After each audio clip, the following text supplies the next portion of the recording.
Hey everyone, welcome back to my channel. If you're ever felt like you're constantly running on empty, or if you're ever wondered why you can't seem to shake that groggy feeling, even after 8 hours of sleep, you're in the right place. Today, you're diving deep into the fascinating world of sleep.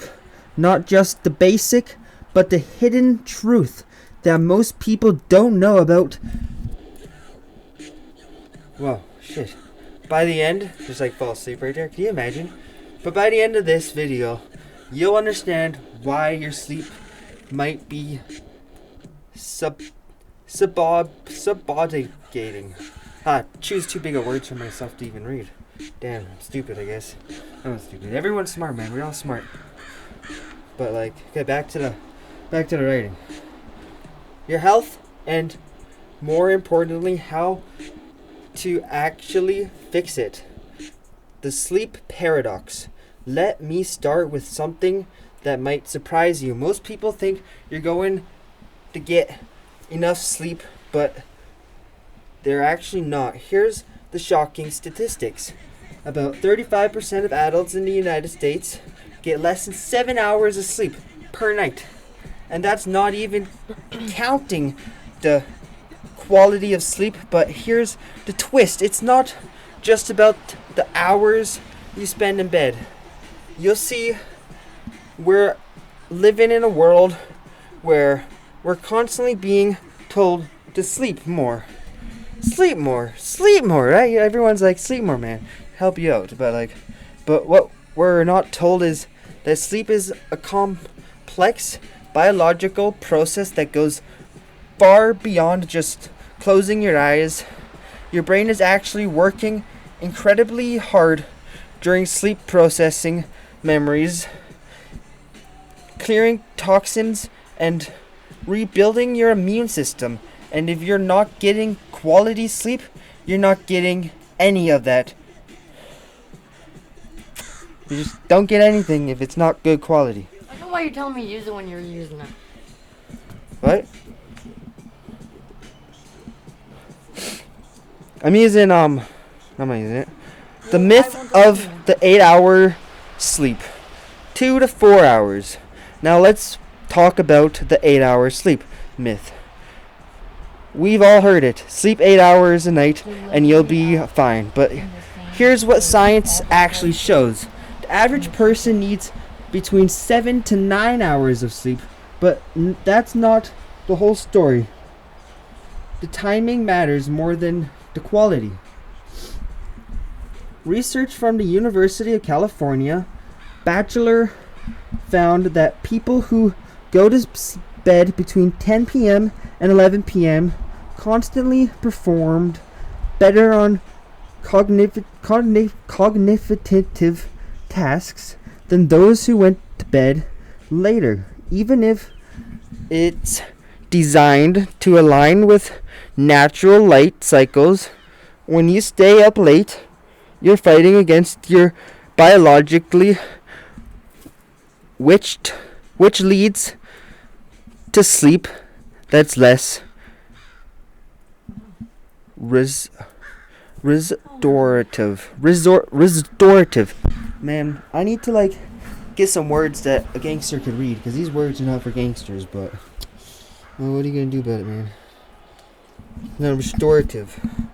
I'm not even a gangster, but you got banana. Can't even say banana. Banana? Cabana? Banana? Okay, we're back to the sleep. But here's the kicker. The quality of sleep is more important than the quantity. If you're not tossing and turning for 8 hours, you're not getting the deep, restorative sleep your body needs. You're actually getting sleep deprivation, even if you're being in bed for 8 hours. The sleep stage secret. Let me introduce you to the following world of sleep stages. Most people think they're either asleep or awake, but actually the cycle through different stages of sleep every 90 minutes or so. There are 4 main stages. Stage 1, light sleep, where you're just beginning to drift off. Stage 2, deeper light sleep, where your body temperature drops. Stage 3, deep sleep, where your body repairs itself. Stage 4, REM sleep. And this is the good stuff, guys. You need that REM sleep, where your brain processes memories and emotions. Bam.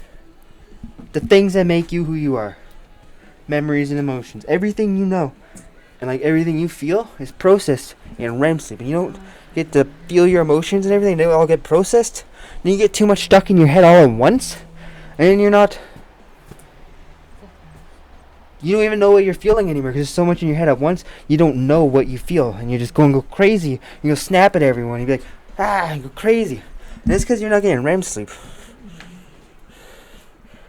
Okay, the problem is most people don't get enough deep sleep. Deep sleep is when your body releases growth hormones, repairs tissues, and strengthens the immune system. If you're not getting enough of it, you're not getting the full benefits of sleep.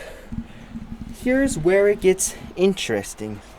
If you're awake up during deep sleep, you're more likely to feel groggy and disorientated. This is why people who wake up at 6 a.m. work often feel like they're still in a fog, even though they've been sleeping for 8 hours. They're like waking up during a deep sleep, which is like being woken up during a dream. It's disorientating and uplasting. The real reason you're tired, 6 to 8 hours.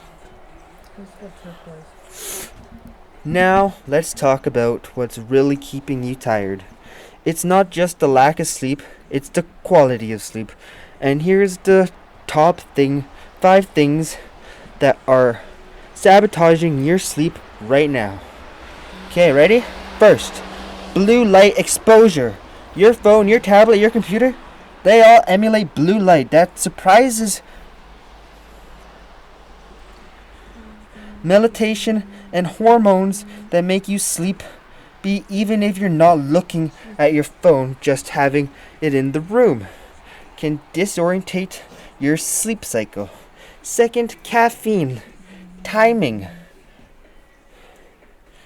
Most people don't realize that caffeine can stay in your system for up to 12 hours. If you're having coffee at 3 p.m., you're... Bless me, guys. Cough me, whatever the fuck you say. Excuse me. Okay, sorry. Caffeine, yeah. Caffeine can stay in your system for up to 12 hours. If you're having coffee at 3 p.m., you're essentially robbing yourself of good sleep for the next 12 hours. Even if you don't feel it, your sleep is being disturbed. Third, inconsistent sleep schedules. Your body loves routine. If you go to bed at 11 p.m. on weekends but 2 a.m. on weekdays, your body gets confused, and it's called social jet lag, and it's just one of the biggest sleep disruptors in the modern society. Fourth, stress and anxiety. Your brain doesn't actually know the difference between real threat and a perceived threat. When you worried about work, relationships, or anything else, your brain stays in alert mode even when you're in bed, okay? You're in bed and your body's like in awake mode. You ever feel like you just can't close your eyes? Just, what's going on, but nothing's really going on? Awake mode. You're stuck in awake mode while you're trying to sleep. You got it? Alert mode, awake mode, alert mode.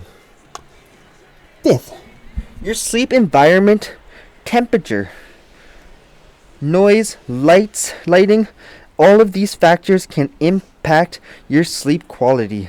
Your bedroom should be between 65 to 68 degrees, whatever that means, because I do Celsius in Canada, but Fahrenheit, and it should be at as dark as possible. The surprising solution. Here's what most people don't realize. The solution, or better sleep, isn't just about going to bed earlier. It's about understanding your body's natural rhythm and working with them, not against them. First, try the 20-minute rule. If you fall asleep within 20 minutes, get up and do something relaxing in another room. Don't check your phone. Don't watch TV. Just something that doesn't simulate your brain. This prevents your brain from associating your bed with stress and anxiety. Second, create a pre-sleep ritual. This could be reading, taking a bath, or even just doing some light stretching. The key is constancy. Your brain needs to know that this routine means it's time to wind down. And I bet you lots of you guys do some of these things, but you just don't do all of them. And you're like, well, I do that, but I didn't know this, right? Now you know. Extra steps to make your sleep better, to live a more better, calm, and well-grounded life. Who doesn't just want to be grounded, guys? Kuma Matata. Fourth, consider your diet. Avoid heavy meals, caffeine, alcohol within 3 hours of bedtime. But don't go to bed hungry after a light snack like a banana or a small handful of nuts can actually help your sleep better. The final word. So here's the takeaway. Sleep isn't just about quantity, it's about quality, timing, and working with your body naturally. Rhythm. If you're feeling tired despite getting enough hours of sleep, it's not because you're lazy or lacking disciplines or whatever, who cares? It's because you're fighting against your biologics. The next time you're struggling with sleep, don't just think about how much time you've spent in bed. Think about the quality of time and how you're actually using it. Your body deserves better than just sleeping. It deserves restorative quality sleep that leaves you feeling refreshed and engaged. If you found this video helpful, make sure to like it, subscribe if you want. I don't care. I actually care a little bit, but I only have a couple of subscribers. And share it with someone who might be struggling with sleep, because we all know those people who struggle with sleep, right? They're always tired, always like whatever. They're always trying to sleep more, but they're just not getting the quality. They make it in the hours, but not the quality. And remember, taking care of your sleep is one of the best environments you can make in your health and happiness. Thanks for watching, and I'll see you in the next one. Bam! Bye.